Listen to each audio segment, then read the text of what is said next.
ভাই এবার কিন্তু হাটের সবচেয়ে বড় গরু আপনি কুরবানি দেবেন। গরু কি এবার মহিষ কুরবানি দেবো? কি ভাই, মহিষ? আমি তো ভাবতেই পারিনি আপনি এত বড় সারপ্রাইজ দেবেন। চলেন চলেন, ওই যে মহিষের হাট। ওই যে বাজারের বড় মহিষ। ভাই আসেন আসেন আসেন, সাবধানে ভাই। ভাই এদিকে তো মহিষ দেখছি নে। এই মহিষের দাম কত? 8 লাখ নেবেন? না না, এই মহিষ চলে না ভাই, সামনের দিকে চলেন। তাইলে দাম শুনলেন কে? ভাই এই যে এটাই বাজারের সবচেয়ে বড় মহিষ। এই এদিকে আই, এদিকে আই। এই তোর এই মহিষ নাকি বাংলাদেশের সবচেয়ে বড় মহিষ? সত্তর ভাই, মহিষটা বিক্রি হয়ে গিয়েছে ভাই। কে? মন খারাপ করেন না, কি করব বলেন, সিরাজ কাকা আগেই মহিষটা বুকিং দিয়ে গিয়েছে, এই জন্য আর আপনাকে মহিষটা দিতে পারছি না, কিছু মনে করেন না ভাই। কি? ঘুষখোর সিরাজ এই মহিষ বুকিং দিয়েছে? এই মহিষ তো না কিনলে আমার হবে না। ভাই এই মহিষ কুরবানি দিতে পারলি এলাকায় আপনার বিরাট নাম হবে। দাম কত সেটা বল। 25 লাখ টাকা। আকিব, জি ভাই। 25 লক্ষ টাকা ওই মহিষের দাম। জি। 1 লক্ষ টাকা জবানের দাম। জি। এই মহিষ সোজা আমার বাড়ি যাবে। জি ভাই। আর কোনো কিছু আমি বুঝি না। ঠিক আছে, এই ব্যাগে 25 লাখ টাকা আছে, এটা গুনে রাখ, আর মহিষটা নিয়ে চল।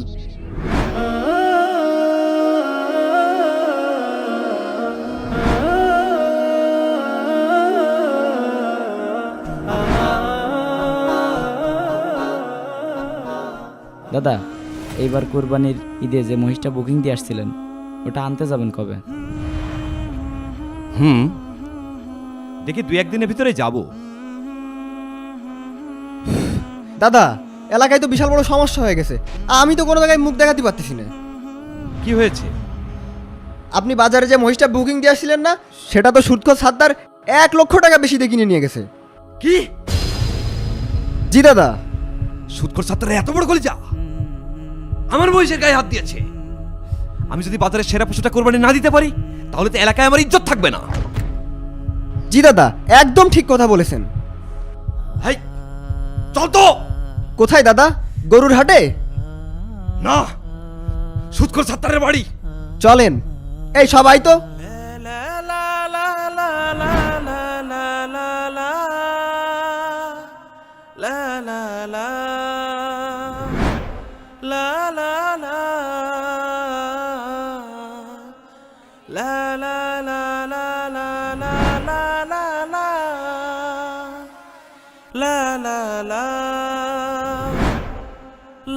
আকিব, জি ভাই। এবার এলাকায় আমার থেকে বড় কুরবানি আর কেউ দিতে পারবে না। জি ঠিক বলেছেন। আমি 1 নম্বরে থাকবো।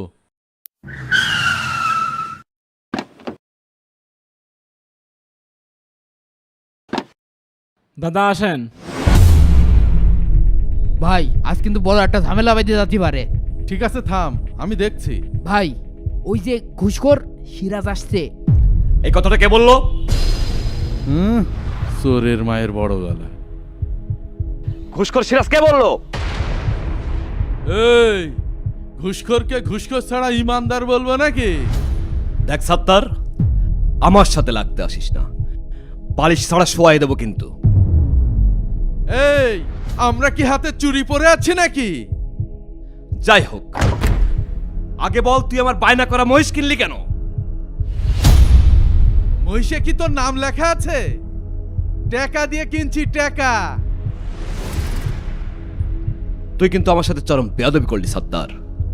আমি যদি তোর চেয়ে বড় পশু কোরবানি দিতে না পারি আমার নাম বদলে রাখিস।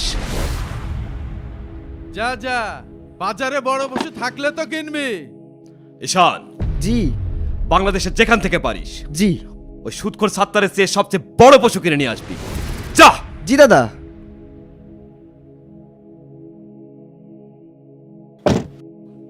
তুই পশু কিনবি, তাও আবার আমার থেকে বড়? এত সহজ না। আকিব, জি ভাই। যা ঈদের বাজার করে নিয়ে আয়। এই চল তো। চলেন। ভাই শুনেছেন, সুদখোর সাত্তার মোহাম্মদপুরের মধ্যে সবচেয়ে বড় মহিষ কুরবানি দিচ্ছে। কি বলেন ভাই? আমি তো জানতাম ঘুষখোর সিরাজ এবার সব থেকে বড় গরু কুরবানি দেবে, কারণ সিরাজ ভাই প্রতিবারই দামি গরু কুরবানি দেয়। আপনি তাহলে জানেন না, কাল দুপক্ষের মধ্যে ব্যাপক মারামারি হয়েছে। কুরবানি মানে আল্লাহকে রাজি খুশি করা। এরা তো 2 ঘুষখোর সুদখোর কুরবানি নিয়ে কম্পিটিশন শুরু করে দিয়েছে।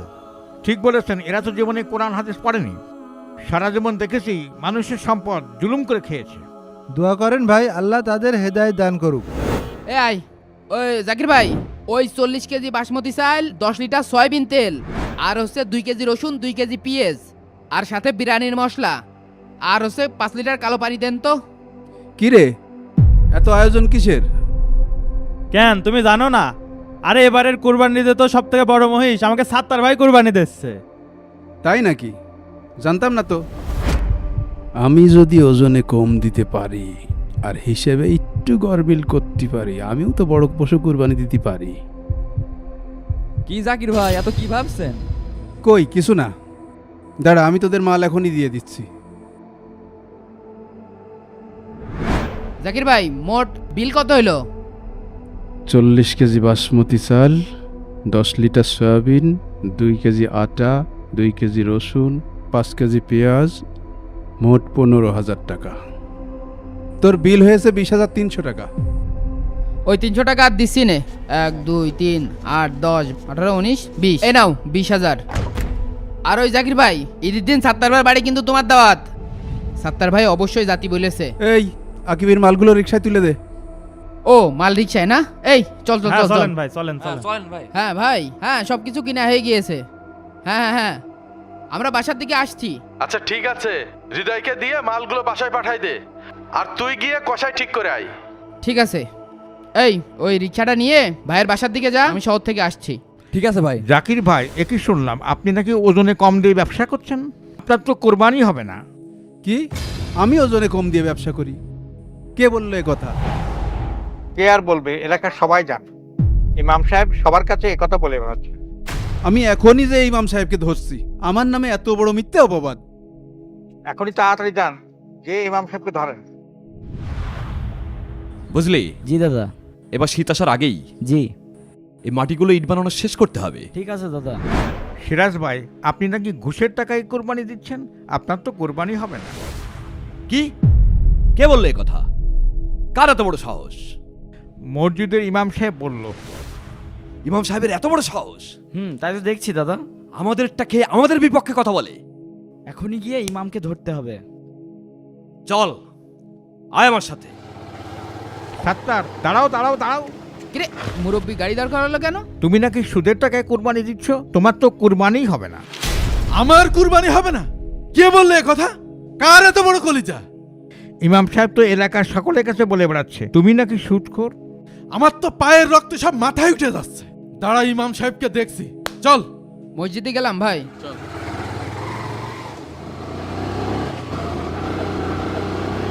সুদখোর ছাত্তার এবং ঘুষখোর সিরাজ রহমানের কথা শোনার পর ইমাম সাহেবকে ধরতে মসজিদে যায়।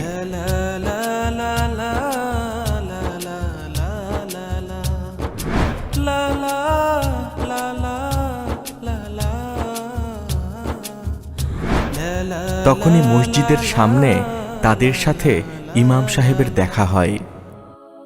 কি ইমাম সাহেব, আপনি নাকি বলেছেন ঘুষের টাকায় কোরবানি হবে না? আপনি কি বেশি হাতির জানওয়ালা হয়ে গেছেন? আমার সুদের টাকায় নাকি কুরবানি হবে না, এই ফতোয়া আপনি কেন দিয়েছেন? আমি নাকি ওজনে কম দিই? আপনি এই কথা কেন বলে বেড়াচ্ছেন? আমার কষ্টের টাকায় কুরবানি হবে না মানে?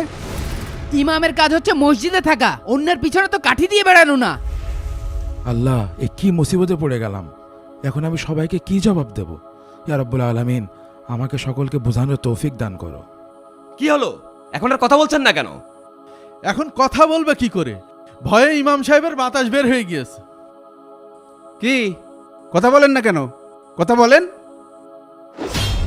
ধর্ম কি আপনার বাপদাদার পৈতৃক সম্পদ যে নিজের ইচ্ছা মতো সুদ ঘুষ খেয়ে ওজনে কম দিয়ে কুরবানি দিবেন আর আল্লাহ তাআলা সঙ্গে সঙ্গে কবুল করে নেবেন? একটা কথা সবসময় মনে রাখবেন, আপনারা সকলেই আমাদের এলাকার সম্পদ। প্রতি বছর আপনারা 2 গ্রুপ মারামারি করেন, এতে করে আমাদের সমাজের ভাবমূর্তি নষ্ট হয়। আসল কথা কি জানেন? ঘুষের টাকা দিয়ে কুরবানি দিলে সেই কুরবানি আল্লাহ রাব্বুল আলামিন কখনোই কবুল করবে না, কারণ আল্লাহ রাব্বুল আলামিনও পবিত্র এবং তিনি হালাল সম্পদ গ্রহণ করেন। لن ينال الله لحومها ولا دماؤها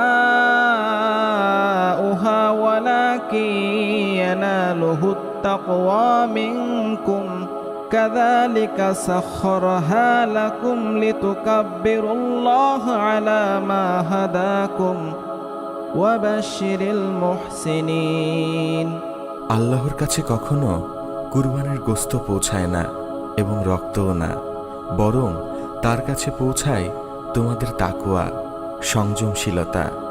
এভাবে তিনি ওগুলোকে তোমাদের অধীনে করে দিয়েছেন, যাতে তোমরা আল্লাহর শ্রেষ্ঠত্ব ঘোষণা করো, এই জন্য যে তিনি তোমাদেরকে পথ পরিদর্শন করেছেন।